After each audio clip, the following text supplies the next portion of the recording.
Divorce Dad Diaries, day 224, and last night, after stuffing my face with this meal from the McDonald's app, I then went home and got started on the girls' room. So first off, stripped the bed, took the sheets off, pillows, all that usual stuff, and then of course had to clean up the clutter from around the place. Clutter's probably not a nice word. I brought a box with me and emptied out everything from the bedside table, which is kind of like a mini library, and of course pulled the pictures off the walls, got rid of the lava lamp, just make sure that everything around the area is clear. And then, of course, took the mattresses off and got ready to get started on the bed. But then, of course, I remembered that the slats are screwed on. But I didn't have to get them off manually because I borrowed one of my favourite old tools from the old wife's house, which is this impact drill, which you can see has got an attachment which I used to do some adjustments to some shelves that the landlord may or may not know about at the old place. But after setting it all up and finding the right screwdriver piece and all that, I then went to take the screws out of the slats and realised that the angle was too sharp and I couldn't get it in there. And this would be a nice time for my flexi extension, but I don't have that and I can't be bothered going out and getting it. So I took out the screws from the middle section using the impact drill and then just, got the screwdriver out and did the rest of them by hand. But taking apart this bed was even easier than taking apart the boys' beds. It really is just four sides, the slats, plus the support in the middle. So all in all, it took me less than 10 minutes to take apart. And if you're wondering how I got everything downstairs, it's exactly how you might have pictured it. I've always wanted to do that thing where you see in movies and people throw clothes off a balcony when they're broken up with someone, but it wasn't quite as dramatic as I thought. In fact, this whole thing probably didn't go quite to plan. Fortunately, my phone survived the encounter with the mattress, but my tripod is looking, it's a bit bent in a few places, but it's alright. I've been meaning to get a new one anyway, but I'll worry about that another time. For now, I'm worrying about this, so I want to get this downstairs, and it's quite heavy. Realistically, I don't think I'm going to be able to get this down the stairs without a risk to myself or the drawers. I mean, I can heal, but if I drop this and damage the walls and the balustrade, that could cost thousands of dollars. Healthcare's free. I'm more worried about the stairs, to be honest.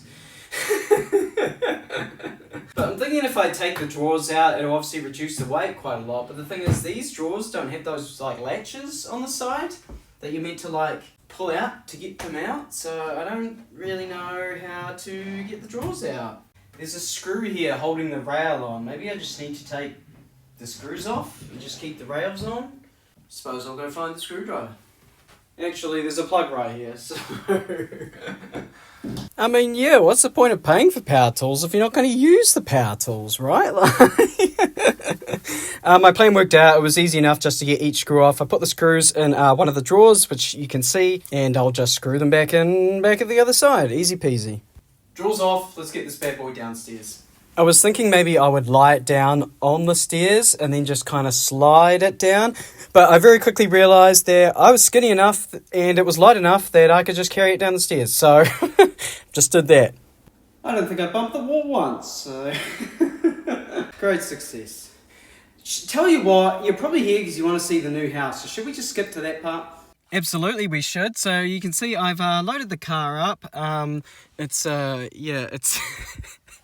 I had loaded it higher, up to the roof in some spots, and then I realised that I couldn't see anything and it was too dangerous to drive. So I have moved some stuff around. I'm just going to plop you there. Let's go check it out. So I haven't actually grabbed the keys yet. The keys are at the office, which I'm going to grab after work.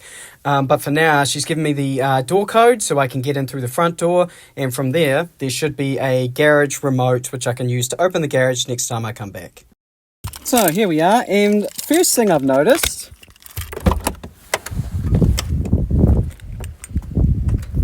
someone's knocked over my mailbox.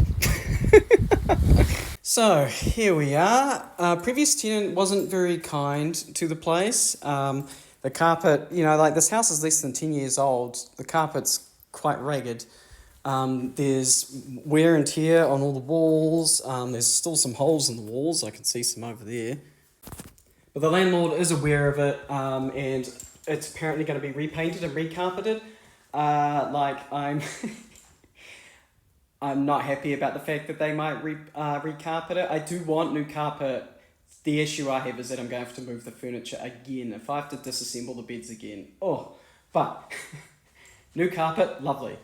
But what you might have noticed is that this is actually like a lounge, a living area, and then you've got the kitchen, and then you've got a separate room in here. So I think this is meant to be the lounge, and that's meant to be the dining area.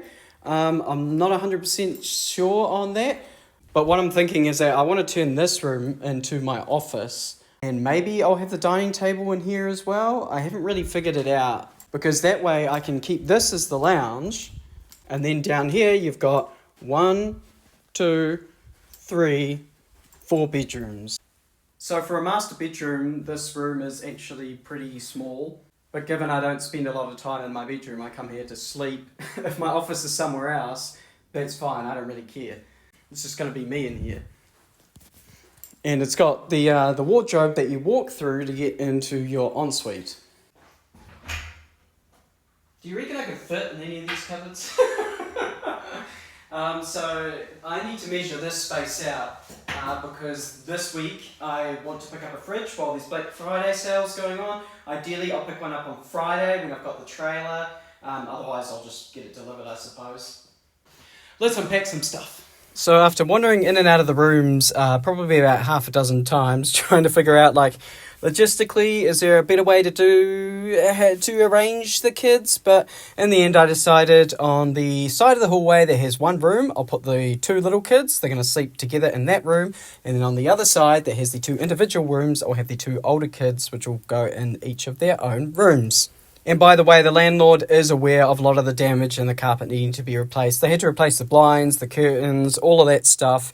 They've told me, like I did ask them, how do you feel about putting pictures on the walls? And they said, oh, well, the walls are already damaged anyway, so go ahead. But yeah, these rooms are also tiny. They're like the smallest legal requirement from what I can tell to be a bedroom. But the reality is that I have a place with 4 bedrooms and a separate office, and I'm just so happy about that. Some of these rooms smell like someone was smoking something in them. Something green, not quite legal. That's pretty much it for today, really. I still have to pack up my room and the kitchen, but like I still also have to live and work in that house, so I don't want to like pack too much stuff up. So that'll be tomorrow's job. Just got home and I'm really stoked to have gotten rid of that first load, and now I said I wouldn't do much until tomorrow, but I'm thinking I might load some more stuff in here. We'll see how I'm feeling. So I finished work and I know exactly what I'm feeling, and it's $1 dumplings from the local cafe. I think that's today on Wednesdays. It might also be $20 pizzas, I'm not sure, but I'm happy either way.